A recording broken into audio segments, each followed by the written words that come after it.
Hello friends, आज हम लोग सीखेंगे नंबर सिस्टम, संख्या पद्धति। इसमें हम लोग natural number, whole number, integer number, even number, odd number, composite number, prime number, coprime number, rational number, irrational number और रियल नंबर सभी के बारे में सीखेंगे। ठीक है, चलिए शुरू करते हैं। सबसे पहले नंबर या संख्या के बारे में। ओके, नंबर जो होता है उसमें जैसे हम लोग ऐसे लिखते हैं 58 या फिर XY, तो इसमें Y जो है ये यूनिट डिजिट है और 58 में 8 यूनिट डिजिट है, और X जो है ये 10th यानी दहाई डिजिट है, और इसमें 5 जो है ये दहाई डिजिट है। इसमें 58 का मतलब है 50 + 8। ओके, तो इसकी जो 5 की जो प्लेस वैल्यू है वो है 50। ओके, चलिए इसको डिटेल में समझते हैं। जैसे 596 लिखा है, 596। ठीक है, तो इसमें जो इसकी फेस वैल्यू है 5 की, वो 5 ही रहेगी। मतलब जैसा दिखता है, फेस का मतलब अंक का शुद्ध मान, तो जैसा शुद्ध वो दिख रहा है वैसा ही उसकी वैल्यू होगी। और जब प्लेस वैल्यू, फेस की जगह प्लेस वैल्यू माने स्थान की जगह पूछी जाएगी, तो अंक का स्थानीय मान, तो वो 5 की वैल्यू हो जाएगी 500। क्यों? क्योंकि 596 लिखा हुआ है। ओके, तो 596 में 5 का मतलब होता है 500। ओके, तो ये 5 की वैल्यू हो जाएगी 500, 9 की वैल्यू हो जाएगी 90 और 6 की प्लेस वैल्यू हो जाएगी 6। ओके, ये हो गया नॉर्मल चीज़। अब समझते हैं natural number. Natural number counting numbers को कहते हैं। जैसे कि हम लोग किसी भी चीज़ को गिनते हैं 1 2 फिर 3 एंड 4 ऐसे करके गिनते हैं, इसलिए जितने 1 2 3 4 5 6 7 8 9 10 इनफाइनाइट तक ये हो गए नेचुरल नंबर। इसी में हम लोग जीरो को नहीं लेते हैं, क्योंकि हम लोग कभी भी 0 1 2 3 नहीं गिनते हैं। ओके, जब 0 1 2 3 लेंगे तो वो हो जाएगा होल नंबर, पूर्ण संख्या। ठीक है, और इंटीजर्स क्या होता है, इसमें देखिए निगेटिव नंबर्स नहीं है। होल नंबर्स में निगेटिव नंबर्स नहीं है, इसमें निगेटिव भी ले लेंगे, माइनस से प्लस तक। ओके, माइनस इनफाइनाइट से प्लस इनफाइनाइट तक, तब ये हो जाएगा इंटीजर्स। और पॉजिटिव इंटीजर्स क्या होता है? पॉजिटिव इंटीजर्स होता है 1 से प्लस इनफाइनाइट तक, और माइनस इंटीजर्स के होते हैं -1 से माइनस इनफाइनाइट तक। इसमें जीरो जो है ना ये पॉजिटिव है ना निगेटिव है, इसलिए ना ये पॉजिटिव इंटीजर में आएगा ना निगेटिव इंटीजर में आएगा। जब इंटीजर पूछा जाएगा तब आएगा कि 1 से 0, 1 से सॉरी माइनस इनफाइनाइट से -1, फिर 0, फिर 1 से प्लस इनफाइनाइट तक, इस तरीके से होगा। तब ये है इंटीजर्स। इसमें यहाँ से यहाँ तक है निगेटिव इंटीजर्स, और यहाँ से यहाँ तक है पॉजिटिव इंटीजर। बीच में ये जो 0 है ये ना पॉजिटिव है ना निगेटिव है। उसके बाद आता है इवन नंबर, सम संख्या, जो 2 से कट जाते हैं। जो नेचुरल नंबर 2 से कट जाते हैं, डिवाइड हो जाते हैं पूरे, वो हैं सम संख्या। जैसे कि 2 4 6 8 10 12, ये इनफाइनाइट टाइम तक ऐसे जो भी हैं, जो 2 से पूरी तरीके से कट जाएंगे वो इवन सम संख्या, और जो 2 से नहीं कटते वो विषम संख्या, जैसे 1 3 5 7 9 11। ओके, फिर आते हैं प्राइम नंबर, अभाज्य संख्या। एक नेचुरल नंबर जो कि खुद 1 से डिवाइड हो या फिर खुद से डिवाइड हो, जो वो है, जैसे कि 2 3 5, ये 2 जो है वो 1 से भी डिवाइड होगा और खुद 2 से भी डिवाइड होगा, इसलिए ये अभाज्य संख्या है। इसमें एक जो है ये अभाज्य संख्या नहीं है, क्योंकि ये कम से कम 2 संख्या होनी चाहिए। ओके, कम से कम 2 संख्या होनी चाहिए, इसका एक ही है। ये खुद से भी डिवाइड तो होगा, मगर ये दोनों का जो गुणनखंड होगा वो एक ही होगा।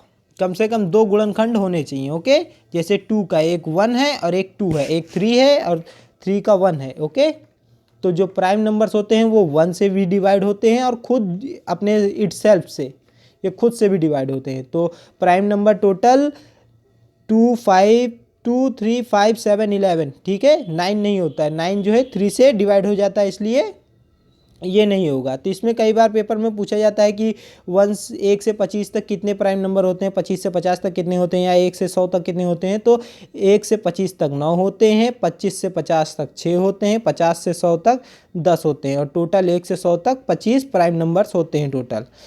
चलिए 1 से 25 तक कितने होते हैं इसको गिना देते हैं। ओके, 2 होता है, 3 होता है, 5 होता है, 7 होता है, 9 नहीं होता है। क्यों?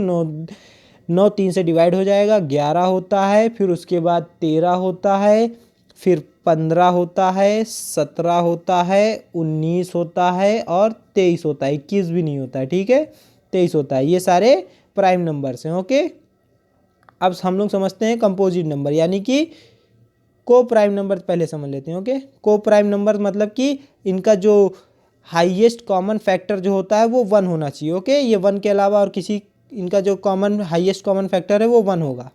जैसे कि 2 3 4 5 7 9 8 11 एंड 9 14। ओके, इनका जो हाईएस्ट कॉमन फैक्टर होगा, मतलब दोनों का कॉमन जो फैक्टर होगा वो 1 ही होगा। 9 को जो है हम लोग 1 से फैक्टर होगा और 12 14 का भी 1 ही फैक्टर होगा। कॉमन फैक्टर कह रहे हैं, ठीक है, कॉमन का मतलब दोनों का एक ही कॉमन फैक्टर हो, जो हाईएस्ट कॉमन फैक्टर वो 1 होगा, वो होंगे को प्राइम नंबर। और फिर है हम लोग समझते हैं कंपोजिट नंबर, भाज्य संख्याएं। भाज्य संख्याएं मतलब कि उनके फैक्टर्स जो हैं वो 2 से ज़्यादा हों। ओके, अब देखते हैं 2 से ज़्यादा फैक्टर इनके हैं नहीं, जैसे 6 है, ये 6 के कॉमन फैक्टर कौन कौन से हैं, इनके जो फैक्टर होंगे तो इसका हो जाएगा 1 हो जाएगा, पहला तो 1 फैक्टर हो जाएगा, फिर 2 हो जाएगा, 3 हो जाएगा और 6। इसके देखिए 4 फैक्टर निकले। इनके 2 से ज़्यादा जिसके फैक्टर होते हैं have more than 2 distinct factor, मतलब कि 2 अलग अलग फैक्टर कम से कम होने चाहिए, 2 से ज़्यादा, ठीक है। अब इसके बाद हम लोग समझते हैं रैशनल नंबर। रैशनल नंबर मतलब अभी जो इंटीजर्स बताए थे माइनस इनफाइनाइट से प्लस इनफाइनाइट तक, सभी कोई भी रैशनल नंबर हो सकता है, परिमेय संख्या हो सकता है। परिमेय संख्या का मतलब ये रेशियो, नंबर्स को रेशियो में लिखना होता है, ठीक है। जो भी p/q, जिसमें q जो है 0 ना हो, ठीक है, 0 होगा तो इनफाइनाइट हो जाएगा, इनफाइनाइट रैशनल नंबर नहीं होते। सारे इंटीजर जो हैं रैशनल नंबर होते हैं, इसमें इन सबको रेशियो में लिखना होता है। और जो ये रैशनल ये जो हैं, ये देख रहे होंगे आप लोग पॉइंट्स में जो हैं, ये रेशियो में नहीं लिखा है, इसको भी हम लोग रेशियो में लिख सकते हैं, मगर इसमें इसलिए नहीं लिखा है ताकि आप लोग समझ सके, ताकि इर्रेशनल भी समझ में आ जाए। इसमें देखिए ये 4 4 4, इसका मतलब ये होता है 4 4 4 लिखा हुआ है तो हम 1.4 इसको ऊपर बार लग जाएगा, ठीक है। और यहाँ पर ये देखिए 2.76 फिर रिपीट हो गया, 2.76 फिर 2.7676। ओके, ये रिपीट हो रहा है, एक पैटर्न है इसमें, 3 3 फिर 2 2 फिर 3 3 2 2, ये पैटर्न है। ओके, अब समझते हैं इर्रेशनल।